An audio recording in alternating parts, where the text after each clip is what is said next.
Tom was playing Temple Run on his iPad when he saw a strange button. He pressed it. The world started spinning. Whoa! Cried Tom.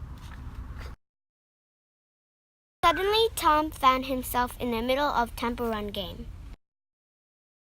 A demon monster came running out and heading towards Tom. Tom fell on a rock and died.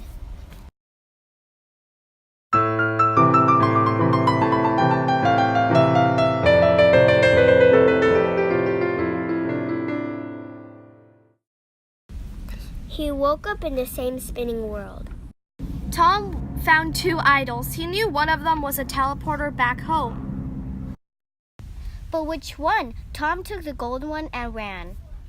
I took the wrong one. Tom had to die. So he let the monster eat him. He was back in the spinning world. He went inside the same cave, and this time he took the black one.